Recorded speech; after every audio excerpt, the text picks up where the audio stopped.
This channel does not promote any violent, harmful, or illegal activities. All content provided by this channel is meant for an educational purpose only. Top quality और consistent performance के लिए सिर्फ silver pump नाम याद रखना। 2026 নির্বাচন 2026 নির্বাচনের আগে এই মুহূর্তে পাখির চোখ বিধানসভা নির্বাচন। আজ সিপিএম এর ব্রিগেড রয়েছে। রাজ্য ও কেন্দ্রীয় একাধিক জনবিরোধী নীতির অভিযোগে আজ তাদের সমাবেশ রয়েছে। প্রাক্তন মুখ্যমন্ত্রী বুদ্ধদেব ভট্টাচার্যর মৃত্যুর পর এই প্রথম ব্রিগেডে বড়সড় জমায়েত করতে চলেছে সিপিএম। শ্রমিক ও ক্ষেত মজুরদের ডাকে ব্রিগেডে বিপুল জমায়েতের আশা করছেন তারা। 26-এর ভোটের আগে এই ব্রিগেড থেকে কতটা অক্সিজেন যোগাতে পারে দল, সেই আশার আলোয় কর্মী সমর্থকরা। সবার মূল উদ্দেশ্য কৃষক, শ্রমিক ও নিম্নবিত্ত শ্রেণীর দাবি দাওয়া তুলে ধরা। 2021 সালের বিধানসভা নির্বাচনের পর থেকে দুর্নীতি, শিক্ষক নিয়োগে অনিয়ম, আরজিকর ইস্যু কিংবা সাম্প্রতিক মুর্শিদাবাদী হিংসা, প্রতিটি ক্ষেত্রে শাসক তৃণমূল এবং বিজেপিকে একযোগে আক্রমণ করেছে বাম শিবির। এবার সেই রাজপথের লড়াইকে আরও এক ধাপ এগিয়ে নিয়ে যাওয়ার লক্ষ্যে এই ব্রিগেড সমাবেশ।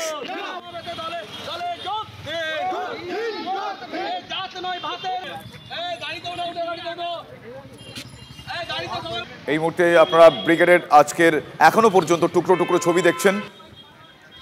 মীনাক্ষী মুখোপাধ্যায় যেই সময় আজকে এসে পৌঁছেছিলেন সেই সময়কার ছবি। বিভিন্ন প্রান্ত থেকে মানুষজন আসছেন আজকে। আমরা বামপন্থীর হিসাবে খুব ব্যথিত।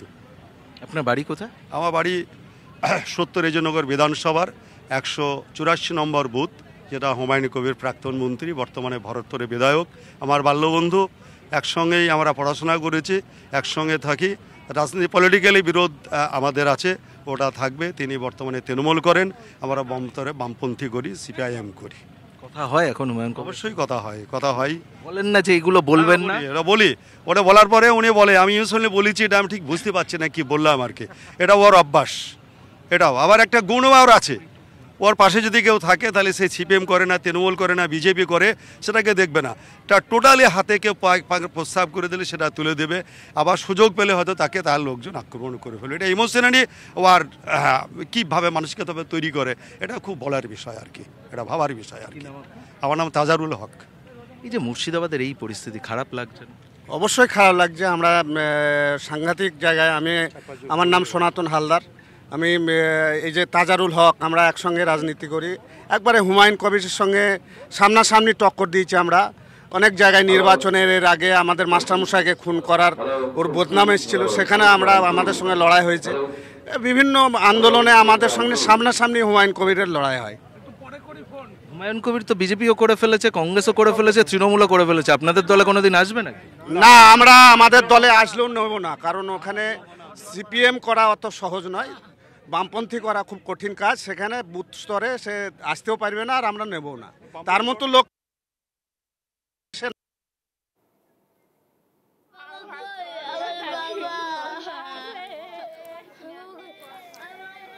এই মুহূর্তে টুকরো টুকরো ছবি আপনারা দেখছেন।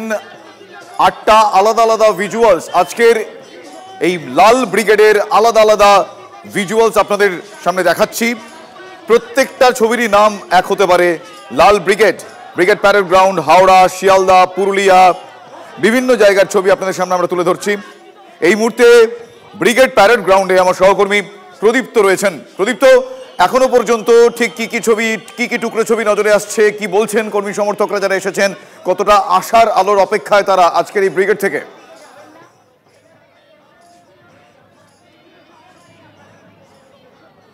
দেখো, খুব স্বাভাবিকভাবেই এখনো বেশ কিছুটা সময় বাকি রয়েছে। প্রধান যে বক্তারা রয়েছেন তারা বক্তৃতা শুরু করবেন, কিন্তু ইতিমধ্যেই মাঠের বিভিন্ন প্রান্তে আমার সহকর্মী মাখন পাত্রকে দেখাতে বলবো একবার, যে মাঠের বিভিন্ন প্রান্তে কিন্তু ছড়িয়ে ছিটিয়ে কর্মী সমর্থকরা তারা আসতে শুরু করেছেন, এবং তারা আশার আলো খুঁজছেন অবশ্যই। তার কারণ যেভাবে সিপিআইএমের গত কয়েক বছরে ভোট বাক্সে রক্তক্ষরণ ঘটেছে, যদিও কিছুক্ষণ আগে আমরা যখন কথা বলছিলাম মীনাক্ষী মুখোপাধ্যায়ের সঙ্গে, তিনি এটা মানতে নারাজ। তার বক্তব্য, যদি ভোট বাক্সে রক্তক্ষরণ ঘটে থাকে তাহলে এই পরিস্থিতি কেন হচ্ছে যে তৃণমূল কংগ্রেস তাদেরকে ভোট দিতে বাধা দিচ্ছে। এবং আজকের যে ব্রিগেডটা সেটা একেবারেই মেহনতি জনতার ব্রিগেড। রাজনৈতিক মহলে চর্চা রয়েছে যে সিপিআইএম নাকি ক্রমশ শহুরে মধ্যবিত্ত ছাত্র যুব চকচকে মুখের দিকে নজর দিচ্ছে। সেই জায়গা থেকে ঘুরে সিপিআইএমের যে ভিত্তি ভিত্তি, যে ভিত অর্থাৎ শ্রমিক কৃষক, সেই শ্রমিক কৃষককে সামনে রেখেই আজকের ব্রিগেড। এবং সেই কারণেই সিটু, ক্ষেতমজুর সংগঠন, কৃষক সভা এবং বস্তি অর্থাৎ শহরাঞ্চলে একসময় সিপিআইএমের ভিত্তি ছিল কিন্তু এই বস্তি। এবং আমরা যদি গ্রামের দিকে শ্রমিক সংগঠন, গ্রামের দিকে তাকাই, তাহলে কৃষকরা ভিত্তি ছিল, ক্ষেতমজুররা ভিত্তি ছিল। এবং সেই জায়গা থেকেই আজকে কিন্তু সাধারণ মানুষ, এবং তাদের সঙ্গে একবার আমরা কথা বলে নেওয়ার চেষ্টা করব। কোথা থেকে এসছেন? মুর্শিদাবাদ।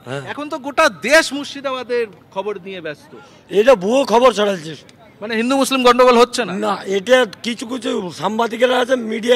বেশ, আমি তোমার কাছে আসবো আরো একবার, প্রদীপ্ত তোমার কাছে আসবো। কিন্তু বিভিন্ন প্রান্ত থেকে আজকে বিভিন্ন প্রান্ত থেকে কর্মী সমর্থকরা তারা আসছেন, সেই ছবি আপনাদের দেখাচ্ছি, সেই ছবি দেখাবো আরো একবার। এই মুহূর্তে আলাদা আলাদা 4-5টা ভিজুয়ালস আপনাদের দেখাচ্ছি। শিয়ালদা স্টেশনে আমার সহকর্মী সুপ্রিয় রয়েছেন। সুপ্রিয়, এই মুহূর্তে শিয়ালদা হয়ে ভায়া শিয়ালদা যারা আসছেন ব্রিগেড প্যারেড গ্রাউন্ডে, তারা কি বলছেন তাদের কথা শুনবো। সুপ্রিয়, দেখো, সকাল থেকেই কিন্তু শহরমুখী হতে শুরু করেছেন বাম কর্মী সমর্থকেরা। তবে এবারের এই যে ব্রিগেড সমাবেশ, সেখানে কিন্তু সময় একটা অত্যন্ত তাৎপর্যপূর্ণ বিষয়। তার কারণ প্রতিবারই আমরা যেটা দেখি যে বেলা 12টা-1টার মধ্যে ব্রিগেড প্যারেড গ্রাউন্ডের মূল সমাবেশ শুরু হয়ে যায়, কিন্তু সেক্ষেত্রে এবার যে সময়টা রাখা হয়েছে তা 3টের পর থেকে ব্রিগেড প্যারেড গ্রাউন্ডে যে মূল সমাবেশ মঞ্চ, সেখানে বক্তব্য রাখবেন বা নেতৃবৃন্দ। আর সেই কারণে আমরা শিয়ালদা স্টেশন বা শহরের বিভিন্ন প্রান্ত থেকে ব্রিগেডমুখী যে সমস্ত মিছিল দেখতে পাচ্ছি তা একটু বেলা করেই কিন্তু দেখতে পাচ্ছি। তবে শিয়ালদা স্টেশন চত্বরে আমরা যেটা দেখছিলাম যে সকাল থেকেই মূলত উত্তরবঙ্গের বিভিন্ন জেলা থেকে যে সমস্ত কর্মী সমর্থকেরা ট্রেনে চেপে আসছেন, তারা শহরমুখী হতে শুরু করেছিলেন বা শিয়ালদা থেকে তারা ছোট ছোট মিছিল করে ব্রিগেডের দিকে গেছেন। এবং বেলা যত বাড়ছে, নদিয়া, মুর্শিদাবাদ সহ উত্তর 24 পরগনা এবং আশপাশের এলাকা থেকে যে সমস্ত কর্মী সমর্থকেরা তারা কিন্তু ট্রেনে চেপে আসছেন এবং দেখতেই পাচ্ছ যে এখানে জমায়েত করে রেখেছেন তারা। এবং শিয়ালদা স্টেশন থেকে বেলা 1টা নাগাদ একটা সেন্ট্রাল মিছিল হবে এবং সেই মিছিল এগিয়ে যাবে ধর্মতলার দিকে। সরাসরি একটি কথা বলি, আজকের এই ব্রিগেড সমাবেশ মূলত কৃষক, ক্ষেতমজুর, বস্তি ফেডারেশনের ডাকে 2026-এর নির্বাচনের আগে আপনাদের কাছে এই ব্রিগেড সমাবেশ কতটা গুরুত্বপূর্ণ? প্রথম কথা হচ্ছে 2026-এর নির্বাচনের সঙ্গে আজকের ব্রিগেডের কোনো সম্পর্ক নেই। প্রথম কথা হচ্ছে, আপনারা জানেন যে এই মুহূর্তে দাঁড়িয়ে গোটা ভারতবর্ষের শ্রমজীবী মানুষের ওপরে যে ধরনের আক্রমণ নামিয়ে আনা হয়েছে। 29টা শ্রম আইন ছিল শ্রমিকদের, যার মধ্যে দিয়ে হয়তো সবটা পেতেন না, কিন্তু অনেক কিছু পেতেন শ্রমিকরা। সেই শ্রম আইনগুলোকে লঙ্ঘন করে 4টি শ্রম কোড করা হয়েছে, তার মধ্যে দিয়ে শ্রমিকদের সমস্ত অধিকার নস্বাত হয়েছে। আমরা দেখতে পাচ্ছি এই সময়কালে গোটা ভারতবর্ষের মধ্যে সবচেয়ে বেশি সম্পদ যারা তৈরি করেন তারা 100 ডেজের ওয়ার্কার। সেই 100 ডেজের ওয়ার্কারদের বাজেট প্রতিবার ঘাটতি করা হচ্ছে, এবছরও বাজেট ঘাটতি করা হয়েছে। উপরন্তু পশ্চিমবঙ্গের ক্ষেত্রে আমরা লক্ষ্য করছি যে 100 দিনের কাজ বিগত 3.5 বছর ধরে বন্ধ, যেটা আইনি অধিকার। কোনো দেশের সরকার, রাজ্যের সরকার এই আইনি অধিকার লঙ্ঘন করতে পারেন না। কেন্দ্রের বিভিন্ন জনবিরোধী নীতি এবং সেই সমস্ত বিষয়কে সামনে রেখে আপনাদের নেতৃত্ব আজকে কেন্দ্র এবং রাজ্য, বুঝতেই পারছো যে কেন্দ্র এবং একেবারেই তারা তাদের আশার কথা বলছেন, আকাঙ্ক্ষার কথা বলছেন। আমার সহকর্মী সোমা দাস অন্য এক প্রান্তে রয়েছেন। সোমার কাছ থেকে আমি জানতে চাইবো, সোমা, আজকে তুমি এই মুহূর্তে যেখানে রয়েছো, যেই জায়গায়, তোমার আশেপাশে যারা রয়েছেন তাদের কি আজকে এই ব্রিগেড থেকে কি আশা আকাঙ্ক্ষা, তারা কি চাইছেন, কি বলছেন তারা, আমি তাদের কথা শুনতে চাইবো। সোমা।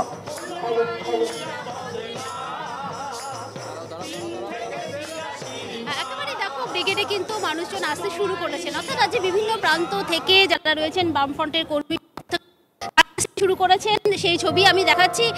এবং এর ইতিমধ্যেই কিন্তু বিভিন্ন নেতা নেত্রী তারাও আসতে শুরু করে দিয়েছেন। আমি একটু কথা বলবো, আমার সাথে এখানে রয়েছে কৌস্তব চট্টোপাধ্যায়, তার সাথে একটু কথা বলবো। আজকে ব্রিগেডে কত মানুষ আসবে, কত ভিড় হবে, যেটা আপনারা বলছিলেন যে প্রচুর মানুষ আসবে, কি মনে করছেন? এখনো পর্যন্ত হাতে সময় আছে, কিন্তু সেভাবে ব্রিগেড কি এখনো ভরেছে? এখন তো ভরার কথা না, ব্রিগেড তো 3টের সময় থেকে। আপনি জিজ্ঞেস করছিলেন তো কত মানুষ আসবে। আকাশের তারা যেমন গোনা যায় না, আজকে ব্রিগেডে খেটে খাওয়া মানুষের ভিড় আপনি গুনতে পারবেন।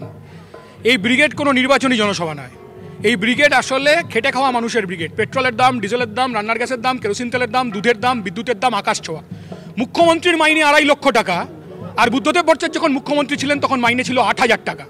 আজকে মুখ্যমন্ত্রীর মাইনে হয়েছে 2.5 লাখ টাকা, আর প্যারা টিচারদের মাইনে বাড়ে না, আইসিডিএস কর্মীদের মাইনে বাড়ে না, কন্ট্রাকচুয়াল শিক্ষকদের মাইনে বাড়ে না, কৃষক তার ফসলের দাম পায় না, নির্মাণ ওয়েলফেয়ার বোর্ডের 600 কোটি টাকা খেলা মেলায় বিরিয়ানি বিতরণে খরচা হয়ে যায়।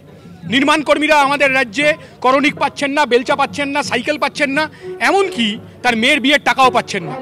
এই কৃষক তার ফসলের দাম পাচ্ছে না। আর তৃণমূল আর বিজেপি হিন্দু মুসলমান করছে। দেশের সরকারের নীতির কারণে আর রাজ্যের সরকারের নীতির কারণে গরিব হিন্দুরও যা অবস্থা, গরিব মুসলমানেরও তাই অবস্থা।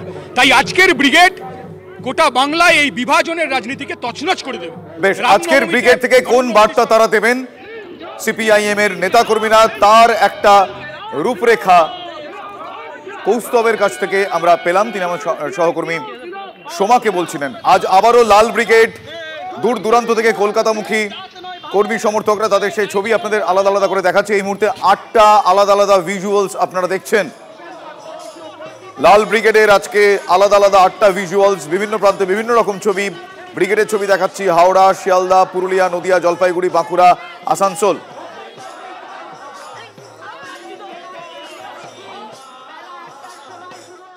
মেহনতি মানুষ চলছে ব্রিগেডে, নৈহাটি লোকাল চেপে সোজা শিয়ালদায়।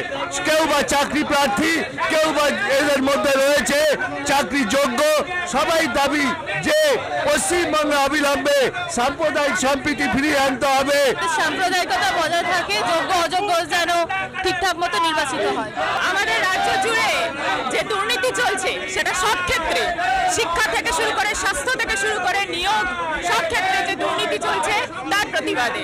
এটা হচ্ছে খেতে খাওয়া মানুষ, যারা বস্তিবাসী মানুষ, যারা ক্ষেত মজুর, সিটু শ্রমিক কর্মচারী, তাদের ডাকে আমরা যাচ্ছি।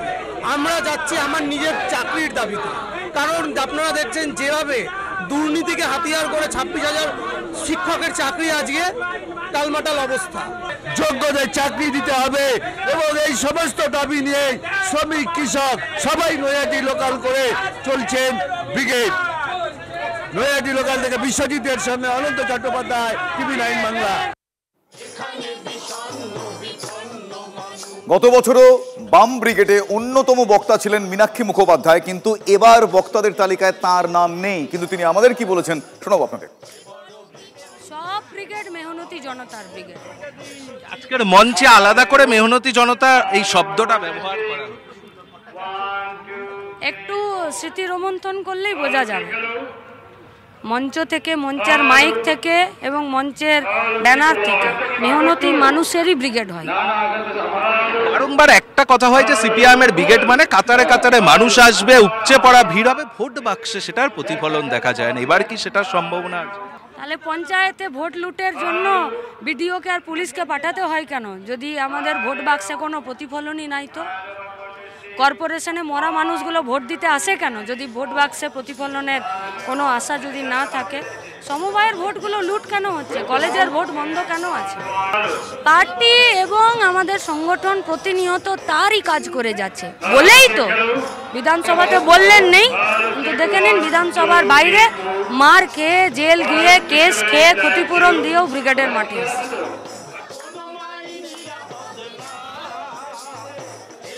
এই মুহূর্তে আপনারা দেখছেন আলাদা আলাদা কতগুলো ছবি। ব্রিগেড প্যারেড গ্রাউন্ডে ছবি আঁকছেন একজন বাম কর্মী সমর্থক এবং সেই ছবিতে তিনি প্রতীকী লাল সূর্যের উদয় বোঝাতে চাইছেন।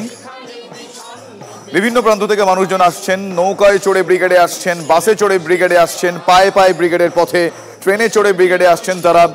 এই মুহূর্তে আলাদা আলাদা 5টি ভিজুয়ালস আপনাদের সামনে তুলে ধরছি। কিছুক্ষণ আগে যে ছবি দেখাচ্ছিলাম, ব্রিগেডে ছবি আঁকছেন এক বাম সমর্থক, তার ছবিতে লাল সূর্যের উদয়। তেহট্ট থেকে এসেছেন এই চিত্রকর, আশা এই ব্রিগেড থেকে নতুন সূর্যোদয় হবে।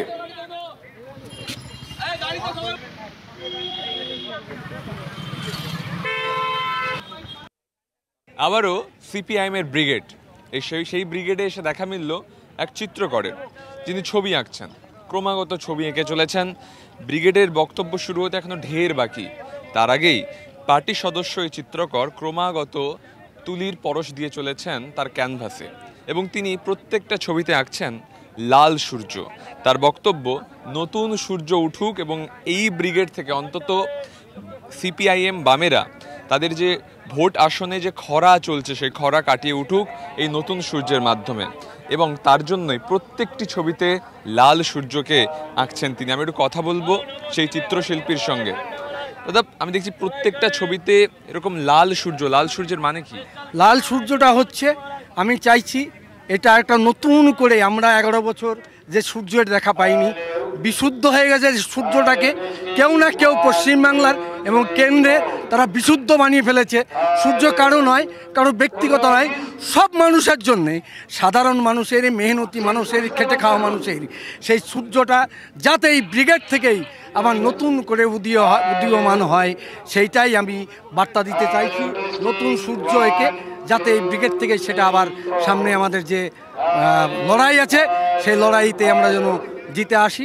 আমরা শূন্য থাকলেও সাধারণ মানুষের মনে কিন্তু আমরা প্রায় 90% কাছে পৌঁছে গেছি। নতুন সূর্যের আহ্বান করছেন নদিয়ার তেহট্টের পচাদা এবং তার বক্তব্য যে এভাবেই নতুন সূর্য উঠবে, লাল সূর্যে রঙিন হবে, আকাশটা লাল হবে, সে কথাই মনে করিয়ে দিচ্ছেন ব্রিগেডে আরও একবার তেহট্টের এই সিপিএম কর্মী। ক্যামেরা অমিতের সঙ্গে সুমন, TV9 বাংলা, ব্রিগেড, কলকাতা। ব্রিগেডের এই ধরনের বেশ কিছু ছবি সত্যিই খুব ইন্সপায়ারিং। কয়েক বছর ধরে যক্ষায় ভুগছেন, এখন যার কথা বলবো তিনি, সমস্যা রয়েছে তার স্পাইনাল কর্ডে, তিনি ঠিক মতন হাঁটতে পারেন না, হুইল চেয়ারে করেই তাকে বিভিন্ন জায়গায় যেতে হয়। বছর 30 তার বয়স, নাম শাহেনশাহ আলম। তিনি হুইল চেয়ারে করে গতকাল রাতেই ব্রিগেড প্যারেড গ্রাউন্ডে পৌঁছে গিয়েছেন। কলেজ জীবন থেকেই তিনি রাজনীতি করেন, তখন থেকেই তিনি ব্রিগেডে আসতেন, এখনও সেই আবেগেই ভর করে তিনি এবারেও ব্রিগেডে এসেছেন সেই আশাতে যে আবারও লাল সূর্য উঠবে। একবারপুর থেকে এসেছেন শাহেনশাহ আলম। শারীরিক সমস্যা রয়েছে, কিন্তু সেই সমস্যাকে কাটিয়ে তিনি একেবারে মাঝ রাতেই চলে এসেছেন ব্রিগেডে। প্রতিবারই তিনি ব্রিগেডে আসেন। যখন SFI তখন 11-এ পড়তাম, তখন থেকে SFI, তখন বাসে করে আসতাম, তারপরে কলেজে গেলাম বিবেকানন্দ কলেজ, ওখান থেকে তারপরে সবাই একসাথে আসতাম তখনও। তারপর যখন কলেজ শেষ হলো তারপর তখন থেকে সাইকেলে করেই আসি।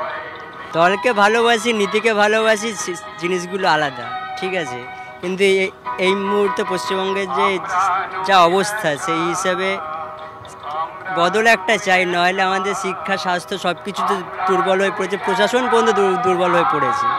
তাই জন্য আমাদের একটা পথ তো বেছে নিতেই হবে। ব্রিগেডে আসা মানে শুধু বক্তৃতা শোনা বা এসে এখানে ঘোরা, এটা কেন পশ্চিমবঙ্গের প্রত্যেকটা জায়গা থেকে প্রত্যেক জায়গা দিয়ে কমরেডরা আসবে, তাদের সাথে আলাপ আলোচনা, তাদের সাথে একটু বসা, তাদের সাথে ভাবনা চিন্তা শেয়ার করা, নতুন কিছু সবসময় ব্রিগেড শেখায়। ব্রিগেড নতুন কিছু শেখায় এবং লাল ঝান্ডা তাতে আবেগ রয়েছে এবং সেই আবেগের টানেই একেবারে মাঝ রাতে ব্রিগেডে পৌঁছে গেছেন শাহেনশাহ আলম। ক্যামেরায় সুমিত দাসের সাথে সোমা দাস, TV9 বাংলা, কলকাতা। তৃণমূল নেতার দাদাগিরি, বছর দুয়েক ধরে মালদায় ঘর ছাড়া পরিবার, বাড়ি দখল করে তালা মেরে দেওয়ার অভিযোগ, সঙ্গে মারধর, হুমকি, অভিযুক্ত তৃণমূল পঞ্চায়েত সদস্য। পরিবারের মেয়ের বিয়ে মেনে নিতে পারেননি গ্রামবাসীরা, তাই গ্রাম থেকে তাড়িয়ে দেওয়ার অভিযোগ। বছর দুয়েক ধরে ভাড়া বাড়িতেই বাস, অভিযোগ মানতে নারাজ অভিযুক্ত তৃণমূল কংগ্রেস নেতা।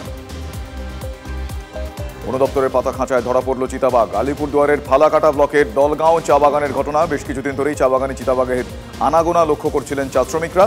তাতে আতঙ্কিত হয়ে বন দপ্তরের কাছে খাঁচা পাতার আবেদন জানান শ্রমিকরা। অবশেষে ছাগলের টোপ দিয়ে পাতা খাঁচায় ধরা পড়ল চিতাবাঘ। প্রাথমিক চিকিৎসার পর চিতাবাঘটিকে জঙ্গলে ছেড়ে দেওয়া হবে। দুয়ারে একজোড়া বাইসনের তাণ্ডব, মৃত 1, আহত 2। গতকাল ভান্ডিগুড়ি চা বাগানে চিতাবাঘের হামলার পর আজ বাইসনের হামলা। এবার হামলা জলপাইগুড়ির রায়পুর চা বাগানে। সাত সকালে বৈকুণ্ঠপুর জঙ্গল ছেড়ে চা বাগানে চলে আসে একজোড়া বাইসন, শুরু করে তাণ্ডব। বাইসনের রোষে প্রাণ গেল এক ষাটোর্ধ্ব বৃদ্ধের, আহত এক যুবক।